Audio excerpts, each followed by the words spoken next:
not come unto the mount that might be touched, but ye have come unto general assembly of Kingdom of Christ Church, which are written in heaven, and to Jesus, the mediator of the new covenant, and to the blood of sprinkling that speaketh better things than that of Abel. Wherefore, we receive a kingdom that cannot be moved. Ẹ̀yin kò wá sí òkè tí a lè fi ọwọ́ kàn, ṣùgbọ́n ẹ̀yin wá sí àjọ ńlá Kingdom of Christ Church tí a kọ́rúkọ wọn ní ọ̀run, àti sọ́dọ̀ Jésù alárinà májẹ̀mú titun, àti sí ibi ẹ̀jẹ̀ ìbú wọn ni tí ó sọ̀rọ̀ tí ó dára ju ti Ébẹ́lì lọ. Nítorí náà àwa ń gba ìjọba tí a kò lè mì. Ǹjẹ́ gẹ́gẹ́ bí a ti ń gba ìjọba tí a kò lè mì ní òní yìí, a ó pè ìránṣẹ́ Ọlọ́run Pastor Dr. Titus Ajayi láti wá sọ ọ̀rọ̀ Ọlọ́run fún wa. Nísinsìnyí ni a ṣe ìdájọ́ ayé yìí. Nísinsìnyí ni a lé aládé ayé yìí jáde. Àdúpẹ́ lọ́wọ́ rẹ bàbá mímọ́, nítorí tí o ṣeun, nítorí tí àánú rẹ dúró láláé.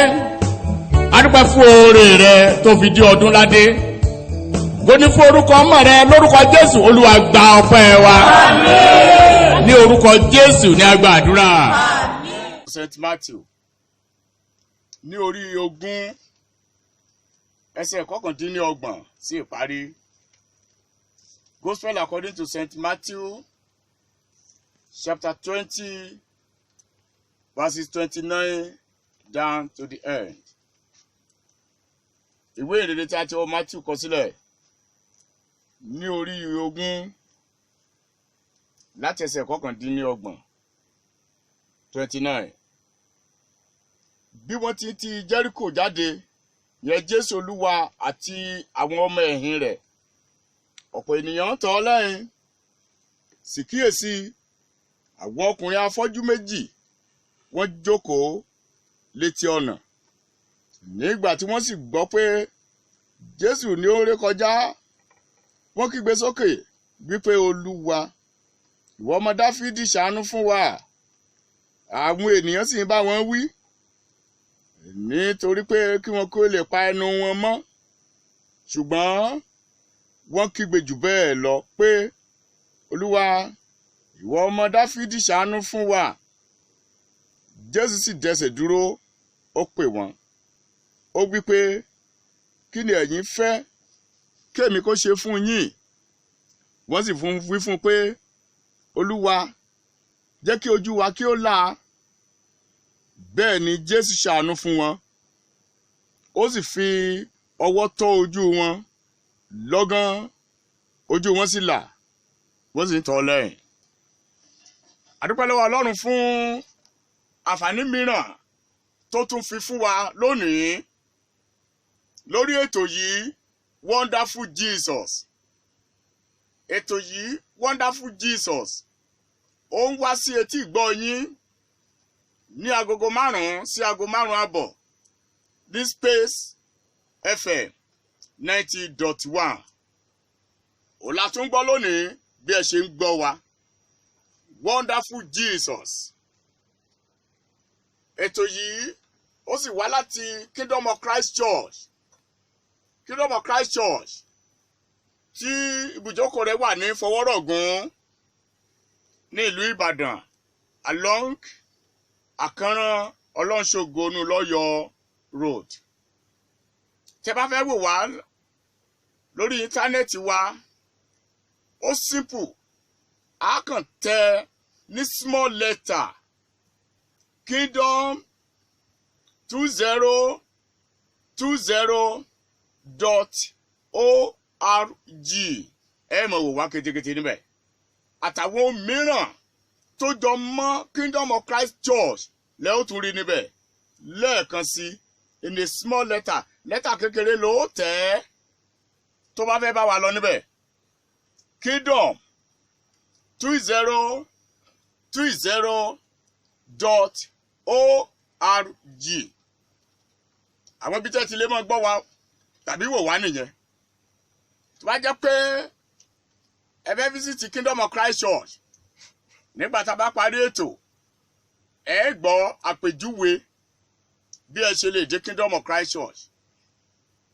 Àwọn ènìyàn bi mí léèrè wípé ẹ kéde àwọn ètò yín, kéde àwọn ìjọ yín, ó dà bẹ́ẹ̀, ìbéèrè tó mọ́gbọ́n wá ni. Ṣùgbọ́n iṣẹ́ tá a bá rán oníkúlùkù ènìyàn ni ó jẹ́. Iṣẹ́ tí wọ́n rán èmi gẹ́gẹ́ bí ìránṣẹ́ Ọlọ́run Titus Àjàyí, òun ni láti wá kéde Jésù Olúwa látìgbà tó Olúwa ti fi iṣẹ́ ìránṣẹ́ lé mi lọ́wọ́. Kéde Jésù Olúwa, fi hàn àwọn ènìyàn pé Jésù ni Olúwa, bí Jésù ṣe lágbára tó, bó ṣe pọ̀ ní ipa tó. Kì í kúkú ṣe wípé a ò ní program tá à ń ṣe ní Kingdom of Christ Church. Àní presently àkókò tá a wà yẹn ó jẹ́ àkókò prayer season. Prayer season wa ó jẹ́ January and February. Oṣù kínní àti oṣù kejì ó la fi ń ṣe. Kí ni prayer season yín ọ̀hún? Ó jẹ́ àdúrà oṣù méjì, ààwẹ̀ oṣù méjì, ìṣọ́ òru oṣù méjì. Irú rẹ̀ gbígbóná kíjíkíjí ó ń lọ lọ́wọ́lọ́wọ́ bí a ṣe ń sọ̀rọ̀ yìí. A parí morning section, lọ́la a tún tẹ̀síwájú. A ní Sunday service aago 9:00 àbọ̀ sí aago 12:00, àkókò price yìí sí aago 12:00 àbọ̀. A ní crossover night, ọjọ́ tí oṣù bá parí mójúmọ́ ọjọ́ ìkíní. A ní Pentecost day, oṣù méjì nìyẹn. Kì í ṣe pé a ní program rárá, kò sí ìjọ tí ó wà tí ò ní programu. Ṣùgbọ́n gbogbo olúborí gbogbo program tí mo dákọ yẹn pátá, Jésù Olúwa òun ni àkọ́kọ́, àkọ́bí nínú àwọn òkú, àkọ́bí nínú àwọn tó sùn, àkọ́bí nínú gbogbo prógámù, àkọ́bí ẹ̀dá Ọlọ́run gbogbo. Olódùmarè ni Ọlọ́run pápá tìkára rẹ̀ tí kò kórìíra inú wúndíá. Ọlọ́run tìkára rẹ̀, Jésù Olúwa, tí a bí tí a kò sì dá. Ìwé Hébérù wa sọ ní àsọyán nípa rẹ̀. Ó wí pé ní ti ọmọ ló pé ìtẹ́ rẹ Ọlọ́run láti àtètèkọ́ṣe nì, ọ̀pá aládé òdodo ní ọ̀pá aládé ìjọba rẹ. Ìwọ fẹ́ òtítọ́, ìwọ sì kórìíra ìwà ẹ̀tàn. Nítorí náà ni Ọlọ́run rẹ ṣe fi àmì òróró yàn ó ju àwọn ọjọ́gbà rẹ lọ. Àti ìwọ Ọlọ́run, láti àtètèkọ́ṣe ni wọ́n ti fi ìpìlẹ̀ ayé sọlẹ̀. Ọ̀run ní sí ọwọ́ rẹ, ayé sì ní tìrẹ. Bí aṣọ ni ìwọ ó ká wọn, a ó sì pààrọ̀ wọn, wọn ó sì di ògbó bí ẹ̀wù. Ṣùgbọ́n bákan náà ni ìwọ, ọdún rẹ kò ní pẹ̀kun. Jésù Olúwa nìyẹn. A ti ẹ̀kọ́ nípa Jésù Olúwa pé nígbà tó mú àkọ́bí nì wá sí ayé, àkọ́bí gbogbo ẹ̀dá Ọlọ́run, ó ní kí gbogbo àwọn áńgẹ́lì Ọlọ́run kan wá tẹríba fún un. Nínú ìwé Fílípì ní orí 2 láti ẹsẹ̀ 6, ó tún sọ nípa Jésù Olúwa sí i. Bó ló ṣe wí? Ẹ ní èrò yìí nínú yín, ẹni tó tilẹ̀ jẹ́ àwòrán Ọlọ́run, ṣùgbọ́n tí kò ká sí ìwọ́ra láti bá Ọlọ́run dọ́gba. Ṣùgbọ́n ó bá àwọ̀ ògo yẹn sílẹ̀, ó mú àwọ̀ ìránṣẹ́. Nígbà tí a sì rí ní ìrí ènìyàn, ó ní oore ara ìsílẹ̀ tí dé ojú ikú, àní ikú orí àgbélébù. Ìbéèrè pé Ọlọ́run sì gbé ga gidigidi. Ó ti fi orúkọ kan fún tó borí gbogbo orúkọ. Pé ní orúkọ Jésù ní kí gbogbo ikú kó máa kúnlẹ̀. Àwọn tí bẹ lé ọ̀run, àwọn tí bẹ lé ayé, àtàwọn tí bẹ ní ìsàlẹ̀ ilẹ̀. Àti pé kí gbogbo akó máa jẹ́ pé Jésù ní Olúwa fún ògo Ọlọ́run Bàbá. Jésù náà, òun ni wọ́n rán wa láti fi hàn àwọn ènìyàn. Òun ni wọ́n rán wa láti fi hàn fún àgbáyé. Òun ni wọ́n rán wa láti fi hàn fún orílẹ̀-èdè lẹ́nu bí tí Olúwa bá fi oore ọ̀fẹ́ fún wa mọ́. A sì dúpẹ́ fún oore ọ̀fẹ́ tí a tún ní yìí láti lè wá sí orí afẹ́fẹ́. Ọ̀fẹ́ ní ìgbàlà, ọ̀fẹ́ ní Jésù Olúwa. Ẹ jẹ́ ká wá sí tọ́pìkì tòní. Wonderful Jesus. Òun náà ni tọ́pìkì yẹn. Òun náà ni the theme of this program. The theme of this program is Wonderful Jesus. Adi ní Jericho, Jésù Olúwa, Bíbélì sọ wípé ó kiri ṣoore ni, ó ṣe dídá ara, ó ṣe àwòtán àrùn. Jésù Olúwa wá kiri, ó ṣe oore rẹ̀ dé Jericho. Ẹ jẹ́ ká kọ́kọ́ wo Jericho náà. Tá a bá gbàgbé nínú ìwé mímọ́, nígbà tí Ísírẹ́lì tí wọ́n kúrò ní Íjíbítì, tára ilé Jákọ́bù tí wọ́n kò ní àjèjèdè ènìyàn, tí Ísírẹ́lì di ìjọba Olúwa, tí Júdà di ibi mímọ́ rẹ̀, tí òkú bẹ̀rẹ̀ sí rí Olúwa mi tó ń sá, tí Jọ́dánì padà sẹ́yìn, táwọn kéé láfò bí àgbò, táwọn kéékèé bí ọ̀dọ́ àgùntàn. Wọ́n rìn dé ibì kan, ìlú wo jẹ́ Jẹ́ríkò. Wọ́n ní wọ́n sì há Jẹ́ríkò mọ́ gágá nítorí odi tó wà ń bẹ̀. Odi ó máa ń ga tó 90 feet. 90 feet. Ìbú odi ó máa ń fẹ̀. A standard wall ó máa ń fẹ̀ ní 30 feet. Ìyẹn la fi yí Jẹ́ríkò po. Kò sẹ́ni tó lè yí wọlé, kò sẹ́ni tó lè yí jáde. Ṣùgbọ́n ní ọjọ́ àfiyèsí ńlá pẹ̀lú ìhó, a kàn sọ pé hallelujah rárá, ó ní kán ó kù, kán pariwo ni. Wọ́n sì pariwo, odi yẹn wó. Nítorí wàhálà táwọn ọmọ Ísírẹ́lì wá ṣe láti lè wó odi yẹn lulẹ̀. Nítòótọ́ Ọlọ́run ló wó odi, ṣùgbọ́n ó ní wọn ní wàhálà láti máa sáyípo ìlú yẹn. Nígbà tó di ọjọ́ keje, ìgbà méje náà ní ká sáyípo ìlú yẹn. Lẹ́gbàá ká máa fẹsẹ̀ kilẹ̀. Bó ṣe fi ẹsẹ̀ kilẹ̀ tán ó kù, odi yẹn bẹ̀rẹ̀ sí yìnrìn. Ó padà sí erùpẹ̀ sí bó ṣe wà. Ó wá da lẹ́bú. Ìyẹn jẹ́ kí Joshua kó fi ìkanra gégùn, ó fi Jẹ́ríkò bú ìbú kíkorò. Ègún yẹn wá wà lórí àwọn ará Jẹ́ríkò. Ìlú Jẹ́ríkò ńlá tó wà yìí. Àtọ́bá àwọn afọ́jú méjì ń bẹ. Ṣùgbọ́n ní ti Jésù Olúwa, kò sí nǹkan tó kan Jésù Olúwa pẹ̀lú pé ẹnìkan gégùn tàbí pé ẹnìkan ò gégùn. Nígbà tí a bẹ̀rẹ̀ prógámù yìí, tọ́píìkì wa àkọ́kọ́ ni ègún kì yóò sì sí mọ́. Ègún kì yóò sì sí mọ́. Kristi ti rà wá padà kúrò lọ́wọ́ ègún òfin. Ẹni tá a ti fi ṣe ègún fún wa. Gẹ́gẹ́ bí a ti kọ̀wé rẹ̀ wípé ẹni ìfibú ní olúkúlùkù ẹni tá a gbé kọ́ sórí igi. Kí ìbùkún Ábúráhámù kó lè wá sí orí àwa kèfèrí. Jésù Olúwa ni ó yọ sí àwọn afọ́jú méjì yìí. Kò sí ìlú tí ò sí afọ́jú. Kò sórílẹ̀-èdè tí ò sí afọ́jú. Rárá. Kò sí continent tí ò ní afọ́jú. Ohun tó sì máa fa ìfọ́jú ó yàtọ̀ síra wọn. Ojú tí kálukú sì fọ́ ó yàtọ̀ síra wọn. Àwọn kan fọ́ ojú ara, ìyẹn làwa mọ̀ pé kò ní ojú tí ó fi ríran, kò rí àwọn nǹkan physically, ṣùgbọ́n ó lè ríran spiritually, ó sì lè ríran mentally, ó lè ríran nípa ti ẹ̀mí àti nípa ti ọpọlọ. Kò kàn lè rí àwọn physical object ni. That is physical blindness. Spiritual blindness wà, ìfọ́jú ẹ̀mí, ìfọ́jú ọkàn. Bíbélì tilẹ̀ sọ pé ìfọ́jú ọkàn ó dé bá Ísírẹ́lì. Ìfọ́jú ọkàn sì dé bá wọn títí tí wọ́n fi mọ olùgbàlà wọn. Ìfọ́jú ọkàn wọn yẹn ó dé bá wọn títí tí wọ́n fi mọ ọba wọn. Ìfọ́jú ọkàn yẹn ó dé bá wọn títí tí wọ́n fi mọ ẹni tí gbogbo wòlíì tó ń tọ́ka sí nígbà tó dé sí àárín wọn. Then mental blindness.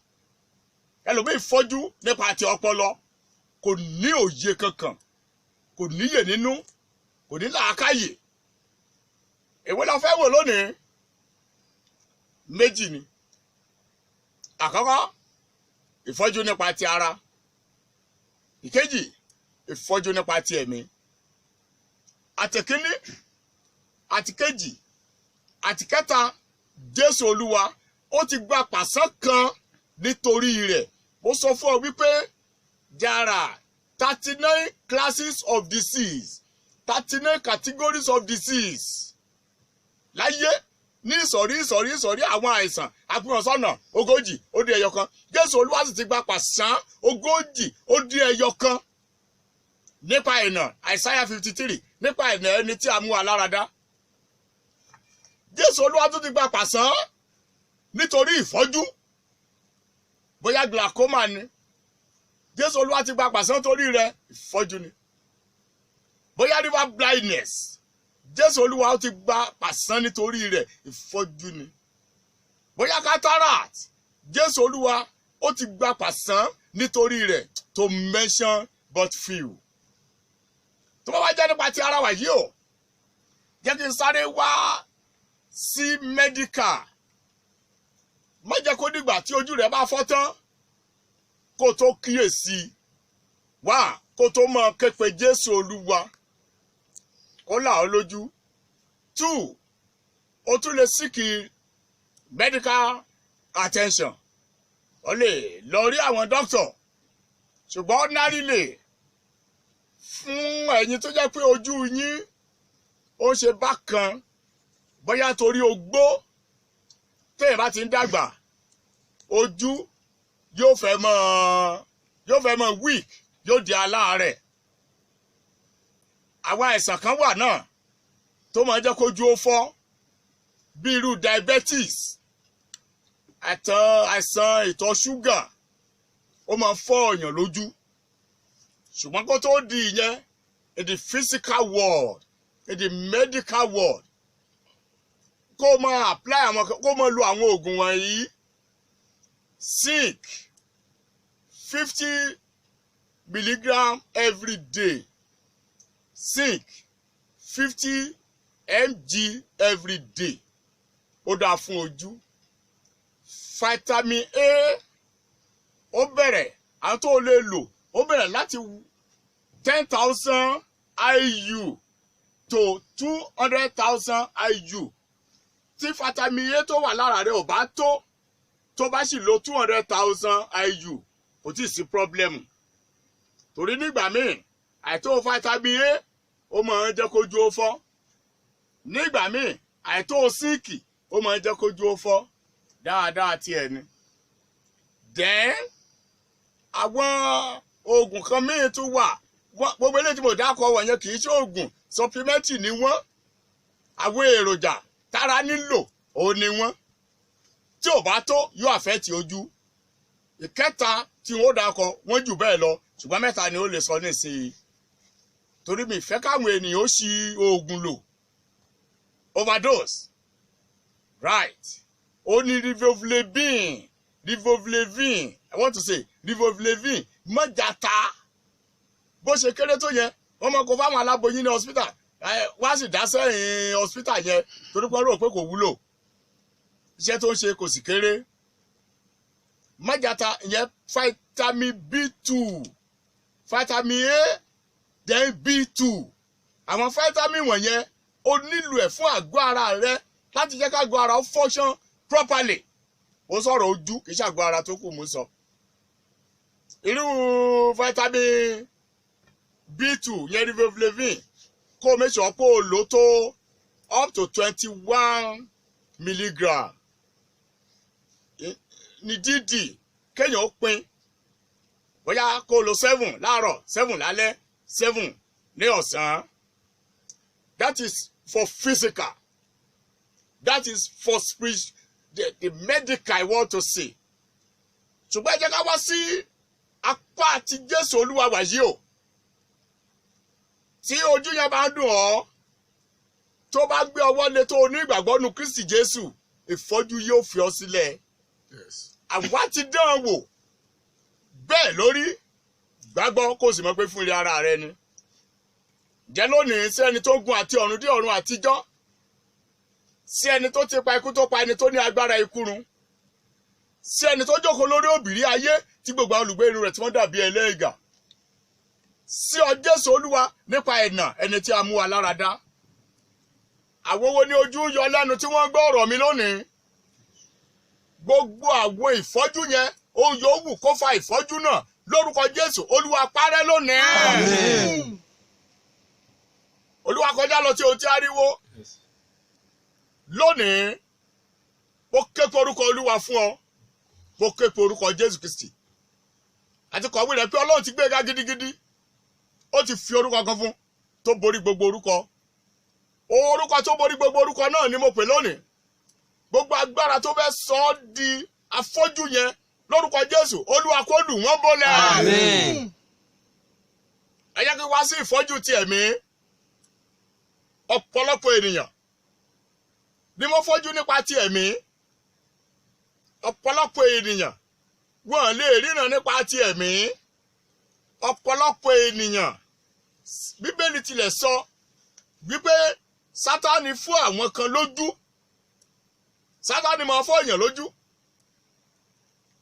Bíbélì wá sọ nípa ti ẹyẹ kan, idì, nínú ìwé Jóòbù. Ó ní idì fi àṣẹ rẹ̀ fọ̀ sókè. Ó ní ó sì ríran lókèèrè. Ó dá kéèyàn lè ríran lókèèrè àti nítòsí. Gbogbo àwọn ìfọ́jú ẹ̀mí tí ò jẹ́ kó o mọ olóore rẹ tó wá bá olóore rẹ jà. Gbogbo ìfọ́jú ẹ̀mí, gbogbo ìfọ́jú ọkàn tí ò jẹ́ kó o mọ ibi tí ire rẹ wà. Gbogbo ìfọ́jú ẹ̀mí, gbogbo ìfọ́jú ọkàn tí ò jẹ́ kó o mọ ìlú tí ire rẹ wà. Mo bá wọn wí lónìí, mo bá wọn jà lórúkọ Jésù Olúwa kó pa wọ́n rẹ́. Àmín. Torí pé ìfọ́jú bá Ísírẹ́lì, wọ́n gbógun ti Jésù Olúwa lójú ara wọn. Wọ́n rò pé àwọn gbógun ti Jésù Olúwa ni títí. Ìbéèrè sọ fún Ísírẹ́lì, Jésù Olúwa tìkára rẹ̀. Ó ní Ísírẹ́lì, ó ṣe ni láàánú pé kò mọ ibi tí àlàáfíà rẹ̀ wà, kò mọ ohun tí í ṣe àlàáfíà rẹ̀ Ísírẹ́lì. Nítorí pé ìfọ́jú ẹ̀mí ó bá wọn. Ìyẹn sì kọ́ sí wọn díálè títí wọ́n fi kan ọba wọn mọ́ àgbélébù láì mọ̀. Títí wọ́n fi kan olùgbàlà ara wọn mọ́ àgbélébù, tí wọ́n fi kan ẹni tí gbogbo àwọn wòlíì tí wọ́n sọ tẹ́lẹ̀ nípa rẹ̀, tí wọ́n fi kan mọ́ àgbélébù nítorí pé ìfọ́jú ọkàn bá wọn.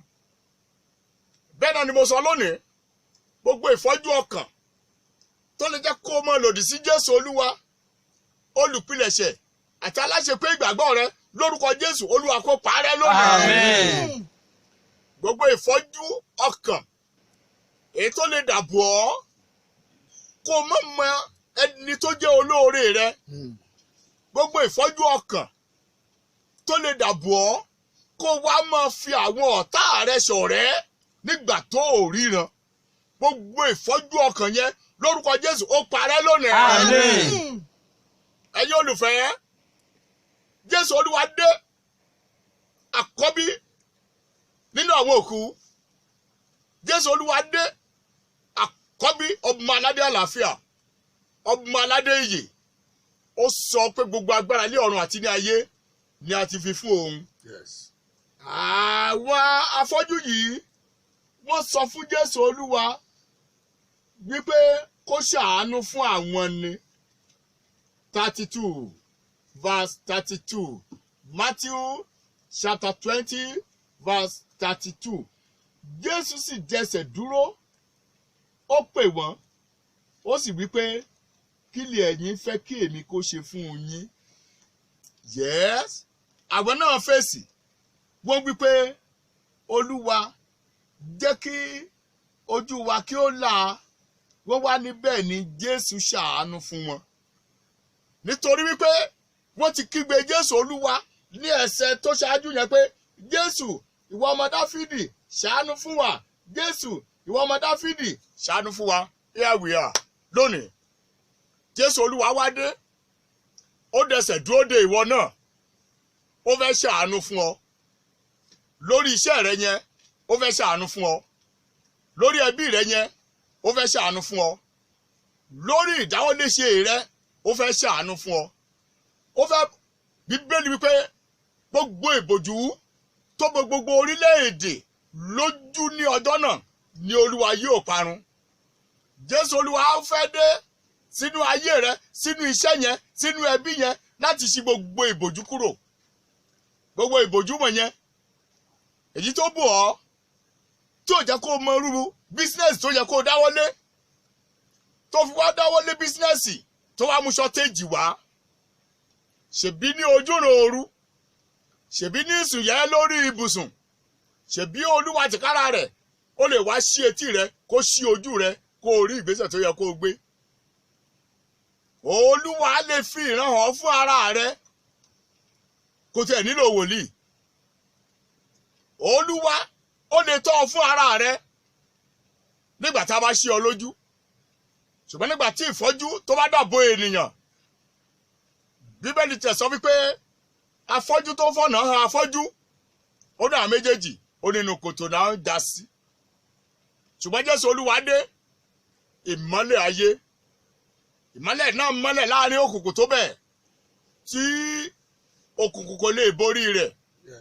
bíbélì tẹ̀ sọ wípé àwọn afọ́jú nísinsìnyí láti òní lọ wọ́n ò ríran nínú òwúṣuwúṣu àwọn afọ́jú wa bẹ̀rẹ̀ sí ríran nínú òkùnkùn wọ́n bẹ̀rẹ̀ sí ríran nínú dim light ọlọ́run ayérayé ó di ọwọ́ rẹ lónìí lórúkọ rẹ ó la tún ṣe prógámù yìí lónìí wípé gbogbo ìfọ́jú wọ̀nyẹn ní orúkọ jésù olúwa kó pa wọ́n rẹ́ bẹ́ẹ̀ gbogbo àdúrà fún ọ ní orúkọ jésù kristi ọlọ́run ẹlẹ́dàá gbogbo ìpẹ̀kun ayé ìwọ jésù olúwa tí ọlọ́run ti gbéga gidigidi ó ti fi orúkọ kan fún ọ gbogbo agbára tó mú ìfọ́jú nípa ti ara gbogbo agbára tó mú ìfọ́jú nípa ti ẹ̀mí ìfọ́jú nípa ti ọkàn tó mú wá wọ̀nyẹn lórúkọ jésù olúwa pa wọ́n rẹ́ lónìí Amen.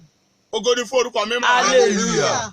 ní orúkọ jésù ní a gba àdúrà Amen. ṣáájú kí àkókò mi kó tó àkókò mi kù ìṣẹ́jú méjì láti bá ọ sọ̀rọ̀ ọlọ́run sí ẹ ṣé ẹ̀yin tẹ́ ẹ̀ ń kọ́ ọ wa àwọn èèyàn kan kọ́ mi wọ́n bi mí léèrè pé mò ń sọ̀rọ̀ púpọ̀ nípa àyànmọ́ wọ́n béèrè nípa ẹ̀ gbogbo àwọn ìbéèrè wọ̀nyẹn mò ń kọ wọ́n sínú dáyárì mi a fi ọjọ́ kan sílẹ̀ tá a fi títì béèrè yẹn kò ní dìdì kó fóun prógámù yìí ó yàtọ̀ sí àwọn prógámù míì listen to us lẹ́yìn ètò o lè fóun mi àwọn èèyàn ti fóun mi mo sì ń gbàdúrà fún wọn àwọn kan béèrè mo ń dá wọn lóhùn àwọn kan béèrè nípa ti spiritual àwọn kan béèrè nípa ti medical pé ẹ sọ̀rọ̀ nípa àìsàn àti bí a ṣe lè wòsàn yes olúwa ṣe gbogbo rẹ̀ gbà tó bá sì fóun wa a sọ fún ọ púpọ̀ nípa medical àdúpẹ́ fún ẹ̀yin tí ẹ̀ ń fàdúrà ràn wá lọ́wọ́ àdúpẹ́ fún ẹ̀yin tí ẹ̀ ń appreciate wa náà ẹ ṣe gan-an ni ẹ̀yin Jesus band of Kingdom of Christ Church orí lẹ́tà yín lórúkọ olúwa ẹ ó ṣe rere Amen. àlàáfíà.